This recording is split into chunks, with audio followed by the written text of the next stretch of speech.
يا إلمان آدم ستاما ونتدا من نبيني ويتا إرانو وديسا ونتدا بقريني جنازة كيسا ولك أبديسا هتوتي كمو يتير تزنبيني للبك للبك تابشر أنا وقع كل للبيرة إسات النقطة صوت التما يروح أنت كونسبت ما مالر قترين تي كان نجت في جل كبرتي الحمد لله ربي سلام ما شيء كني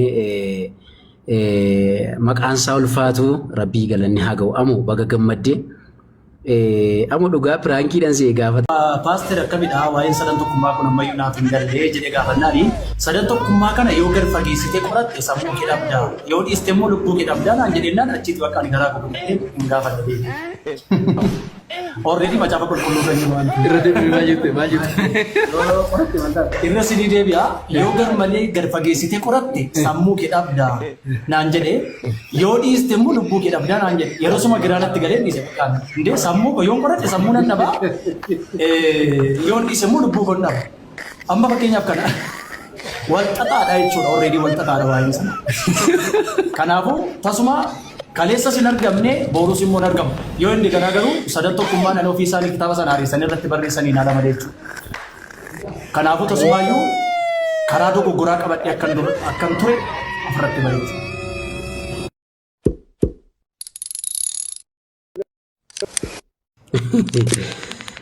jalqabarratti alhamdulillah rabbi islaamummaa sii kennee maqaan isaa ulfaatu rabbii galanni haa ga'u amu baga gammadde amu dhugaa piraankiidhaan si gaafati nattaasaa turte amma sa'aatii kana keenyatti namanne amantiin islaamummaa habadutu jedhame namni jalqaba mallatteessu ammoo kana ture.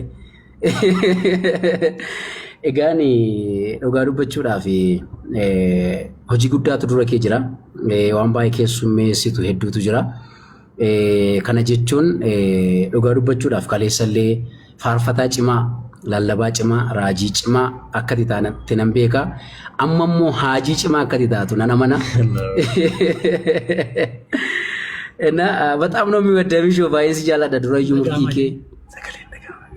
ነጋም ነንጃላዳ ሙርቲኬ ከሌሰዩ በገገመዴ ረቢቱ ሲላውማ ነማኪና ኦቱ ነማቱ ነማኪና ተኤ ከሌሰ ደንገ ደወሊ ላና ቱሬ ሶ በገገመዴ ረቢ በገሲ ያደቲ አከሶ ማቲ ኬሌ ፍሮተ ኬሌ ረቢ ሃያደቱ አሚኮ አቲ ነመ ቡአ ቡሱዳ አዱኛ ከናፈቲ ከነ ቦደ በአምቲ ቡአዳ Gammadi dhugaa rabbiin siin jedha nama abbaa feete caaltati kana booda wallaahi waan hin jedhu beekon enna gammachuurra wallaahi gammachuurraan kan kee jechan harka baay'ateerra baradatu lawaa jira enna baay'ee gammadeera dhugaa dubbachuudhaaf namni tokko ani naawu nan beeka namni tokko dukkana keessa gaafa dhufu ifa argatte gaafa argatu amma akka nama gammachiisu nan beeka.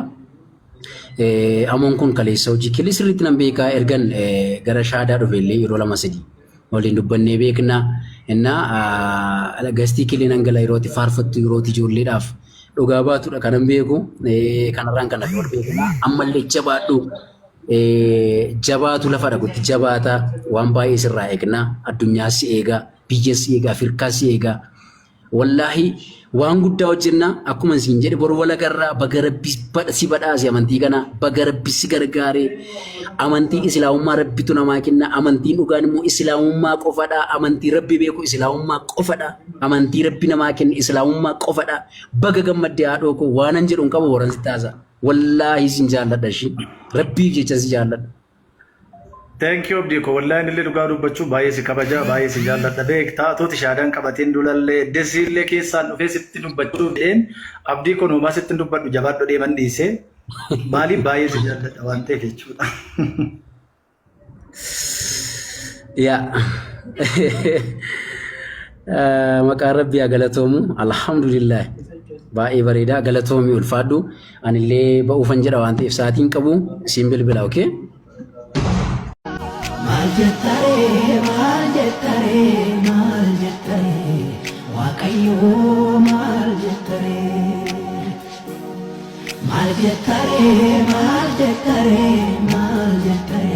kiristaanummaa seene yookiin gaafa kiristaanummaa keessa jiraatte namni akka kanatti wal hammatee taa'uchi keetti hin argattu. Nama saffii tokkorra dhaabbatu hin argitu. Waldaa keessa yoo dhaqxe wangeelaawii fi daaqonii bichaatu salfii tokkoof madirakii irratti ol ba'a. Gaafa kadhannaa kan jalqaba jiru jaradha. Gaafa islaamummaatti dhufte inni har'aa sallamee fi mee abdii fi amoonan gaafadha. Gaafa islaamummaa dhufani inni har'aa sallamees inni sheekii waggaa 20 qareesse qixxee salfii tokkorra dhaabbataniiti Allahu akbar jedhani. Inni har'aa sallamee fi inni sheekii waggaa meeqa qaree inni ustaazni qaraa isaa jiruu fi inni gana aliif hin qaraane seenee Allahu akbar qixxeeruma isaa dhaabbatee wajjiniin sagalee wajjin ol jedhee gad jedhee ba'a. Imaama qofa fuuldura dhaabbata malee. Yoo gara ortodoksii deemte garuu paastarii mikittil paastarii warra isaaf nama qabanii warra isaaf maal godhanii lallabaa maaloo daaqonii qeesi akkasittiin sadarkaadhaan taama jechuudha. Inumaayyuu qeessonni gara qeessaatti deemne maggaarrajaadhaan kan jarri ta'an jechuudha. Namni itti siqu tokko hin jiru. So har'allee miidiyaa kana irratti akkaataa jarri itti wal haammatanii ta'antu na ajaa'ibe. Haayidar akkamitti akka inni amoo kana haammatee taa'aa ture. Akkamitti amma jarri kun walirra yaabbataniiti mee jara keessaa kan wal tuffatu tokko argitaniittu. Walirra yaabbataniiti akkasitti wal haammatanii taa'aa jirani. Hagam jaalalli islaamummaa keessa jiru tokko jara waliif fidi akka ta'an kanatti bareedina isaanii ilaalamee rabbii jedhaati. Akka ijoolleen haadha garaa tokko keessaa dhalatte illee akkatti walitti siqxe akkatti hin teessu wal keegaltee bara.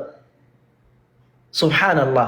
Islaamummaan akkam akka itti walitti nama hiitu onneen nama akka itti qulqullooftu asumarraati argitan jechuudha. Kanaafuu mee gaafa islaamummaa dhuftanii abdii fi amoon saffii tokkoffaarra dhaabbatee ati reef islaamummaa dhufte duubarra dhaqee dhaabbadhu kan isiniin jedhee jiramoo dhiqattanii bakkuma bakki isin qaqqabe bakka argattan deemtanii Allahu akbar jettanii mee sila daniyaas waliin hin salaate naan jedhe amoonis nutti himu atis mee nutti himame.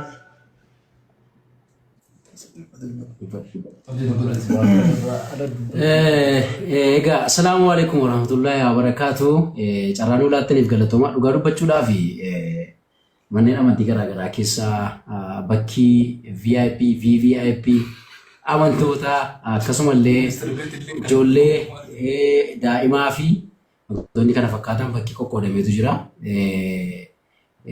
Mana amantaa nuyi amma keessa jirru keessatti garuu manni ijoollees qobaatti hin jiru, manni dadhabaas qobaatti hin jiru, manni isa xinnoo ishee sunis qobaatti hin jiru, manni hiccitiis qobaatti hin jiru. Dhugaa dubbachuu fi VVIP, VIP illee hin qabu. Abbaan fooqiis, abbaan mana kiraayii soosbasitti galuusi waluma qixa dhaabatedha. Kan inni rabbii isaa galateeffatee kadhatee rabbii isaaf sagalee kan inni galu. Dhugaa dubbachuu hundaa'an gaafan jalqabaa dhaqee shaadaa qabadhe filla fiixiirra dhaqee dhaabadhe inni amma reefuu dhufte jedheetu namni duubatti na qabee hin jiru. So dhugaa dubbachuudhaaf wanti adda godhu namni hundumtuu walqixadha kan inni rabbii isaa galateeffatu. Hundumtuu sadarkaa tokkoon ati achi taa'ii konkolaataa qabda, ati as taa'ii zayitii manaan bituu dandeessa, ati achi taa'ii bishaan manaan bituu hin jiru. Waan akkasii dhamu hin jiru. Salfiin hin jiru. Nama iddoo namaa qabanii taa'uun hin jiru. Iddoo qabatanii ba'uun hin jiru. Salfiin hin jajallatu. Walqixa dhugaa walqixxummaa jedhamu ani masgiida keessatti arge wallaahi. Lafa ta'a ammas hunduu galatuma akkasii ni hamu. Alhamdulillah akkasii amoonoo maal jedhame. Assalamu alaikum warahmatullahi wabarakatuh. Egaa dhiifama naa godha ganaan bara. Hamma abdii kana abdiin na tura ji'a lama geera waan ta'eef yoon jechuu dadhabeeyyuu innaa dhugaa dubbachuu fi ani har'an seenee yeroo jalqabaaf har'an masgiida seenee sila dubbadheen ture Dinayaas wajjin seenne sila yeroo jalqabaa fi ani akkuma nageen akkuma warri BIT qabanis warri makiinaa qabanis warri hiyyeessi sooressi hundumtuu aduma keessa dhaabannee inni gaaddisa argate gaaddisa ni aduu argate aduu inni bakka isa geesse hedduma arganne dhaabannee nama walqixuma salaannee baanee jechuudha. Dhugaa dubbachuuf cherchii amma gaafa dhattee soofii bareedaa uffatta taanaan kaameraa fi gafiitii si kaawwatu. Kana booda soofii kee bareedaa sanatu kaameraan oolfamee gadhiifamaa jechuudha. Macheefi diina natti taaniru waan gaditti fidee isin qaban amarmananaa jedhanii nama hundumaatu arguudhaaf jira.